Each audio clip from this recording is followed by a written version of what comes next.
the end of the New Hampshire primary, the end of the Constitution, and maybe the end of Twitter. This is the Balance of Power Roundtable broadcast on WKXL Radio, available wherever you get your podcasts, and also available as a video on the video viewing platform of your choice, usually YouTube. Let's be honest, we're talking about YouTube. I'm Matt Robison, your host, with our usual panel of former Democratic U.S. Congressman Paul Hodes and conservative commentator, analyst, and consultant Alicia Preston.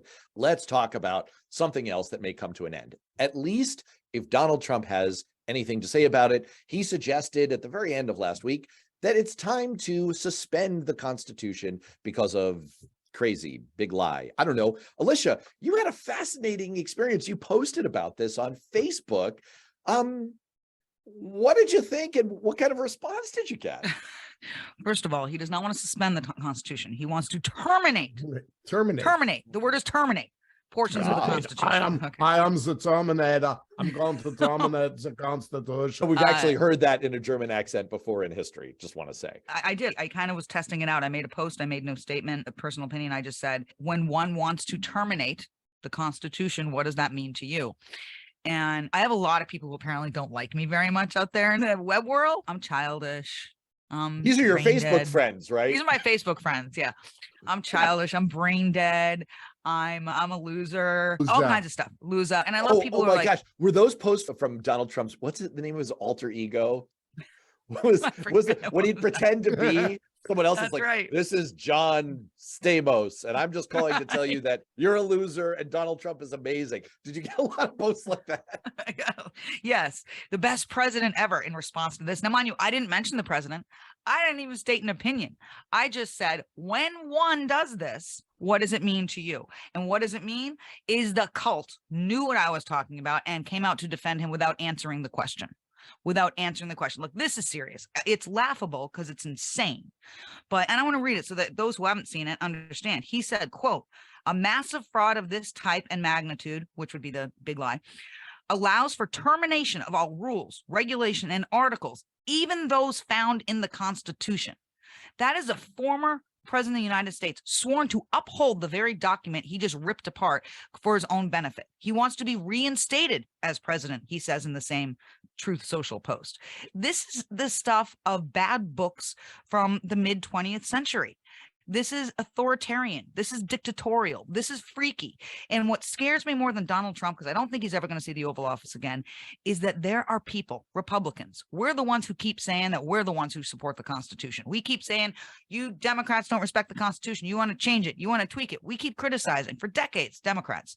And yet the de facto head of the Republican Party says he wants to terminate it for his own personal gain. And I'm more upset at the people defending him, supporting him, and not running away as fast as they can, and yet still calling themselves Republicans. Look, the Constitution's an old, musty document. It was written a long time ago. It's like old parchment. It's crumbling. It's under glass. Who needs it? Let's try something new, like nothing. Let's try something new, like no law. I'm going to give you sort of the what do they call it at IHOP? Your breakfast of choice. I'm going to give you your disgusting breakfast of choice. You ready? It's all from the Trump menu. Here you go. Would you like to weigh in on the many legal perils of Trump? I have a great graphic about this that I stole from the Washington Post that I put in the video. It looks like a roulette wheel of stupidity. It's all the investigations and prosecutions underway of Donald Trump. There's a lot. Would you like to weigh in on that? Or would you like to go even further and sample from the GOP crazy menu, which includes Kanye West, Nick Fuentes, and Marjorie Taylor Greene? Your choice. I'm going to have a little bit from this plate and a little bit from that. And fantastic. It is literally the poop platter. It's the Chinese restaurant menu. One from column A, one from column B. Yes. All right, go for it. First of all, there are a lot of people out there defending Trump, saying this appeals court in Florida that overturned Eileen Cannon's thing, they're biased, et cetera, et cetera. It's a panel of three. Two were appointed by Donald Trump himself. So if they had bias, it would have gone the other direction. I think I'll leave the legal stuff to Paul. I think a lot of this comes down to why we're seeing the extreme behavior from Donald Trump. And he's been extreme before, but calling off the Constitution kind of is a big one even for him. I think he knows he's in trouble. I think something's coming down. I think he's panicking. I think he's desperate. And I think that's the behavior of an irrational, scared man, to be perfectly frank.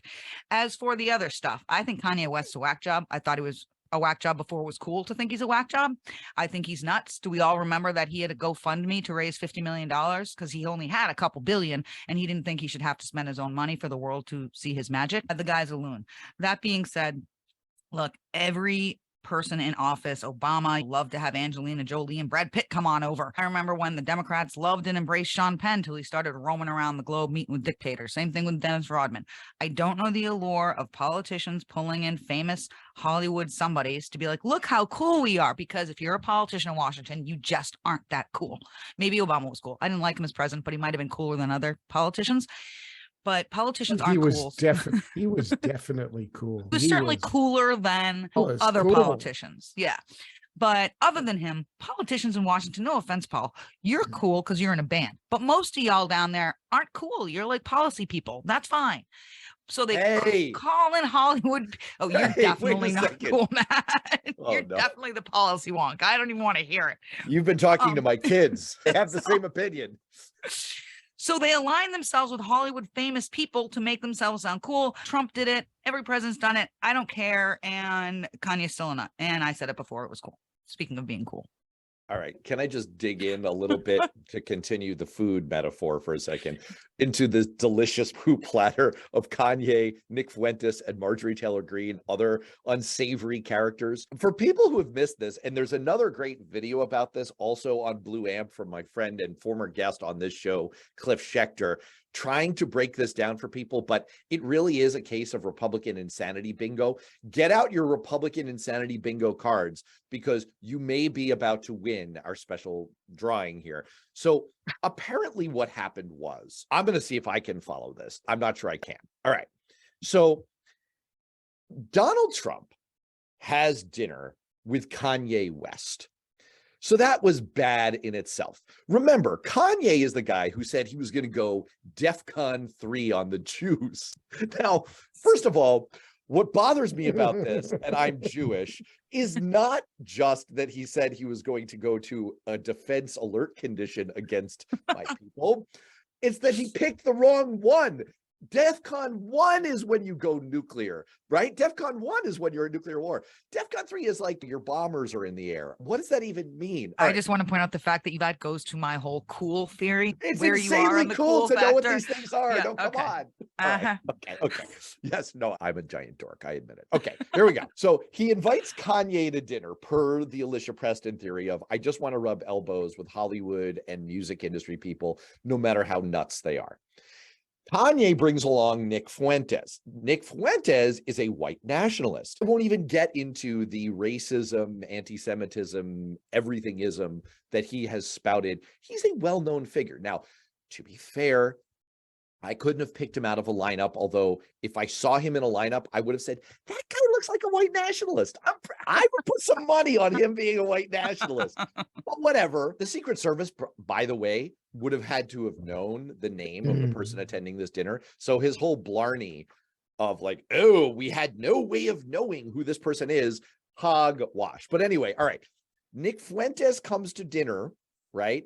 And then Marjorie Taylor Greene, of course, she has to show. She's like Zelig. She has to show up in every insane story from the far right. She sends a text message saying that she would like to go over to, she sends a text message to Milo Yiannopoulos. He's another far anti-Semite, racist type. He does have the distinction of being gay, so he doesn't spout anti-gay stuff.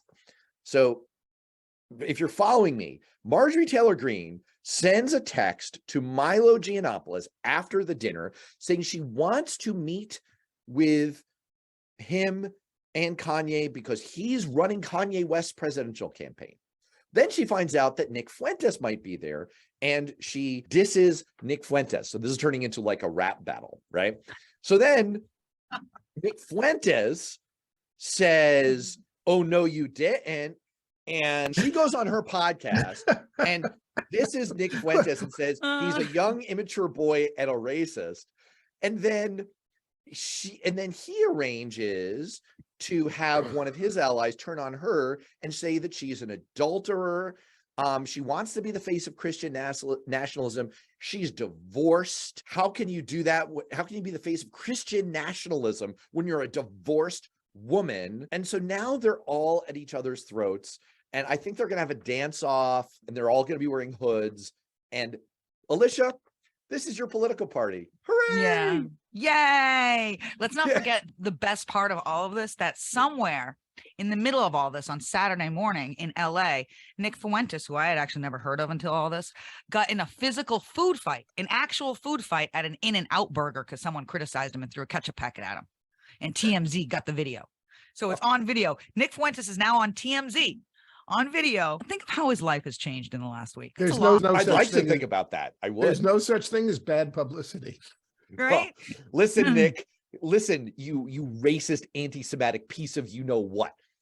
If the worst thing that happens to you is people throw ketchup at you at an In-N-Out burger, you're living a good life, man, okay? After the stuff you've said, I can only hope. I'm not calling for violence. I would never advocate violence against a human being, but humiliation, yeah. Kanye West, Nick Fuentes, and Donald Trump walk into a bar. No, this actually happened. Oh, wait, they were at the bar in Mar-a-Lago. You think this is a joke? This is real. No, I read the reports. All I wanted to know was, how's the food at Mar-a-Lago? I was just thinking that. It's like the carpet. I bet it's pretty bad. I bet it's like, I don't know. I just bet it's bad. I always wonder in things like that, what was served for dinner? We know Donald Trump doesn't eat like Crow. fancy food. They served crow, fried I was wondering what crow. was served. And how does a white nationalist have dinner with a black man like Kanye West? Do they unite over their anti-Semitism? It's all Yes. very confusing. Usually that is sort of the lingua franca of crazy people. It's like, oh, we don't have a lot in common. I'm a white supremacist. You're black. Oh, wait, we both hate the Jews. That's always There a we way are. to bridge people. And yeah, then you wonderful. bond. Fantastic. Yes. And then Hey, the violins play, and they mount on their horses and ride off into the Florida sunset. oh my gosh. With that, we will wrap on Balance of Power. For Paul and Alicia, I'm Matt. We'll see you next time.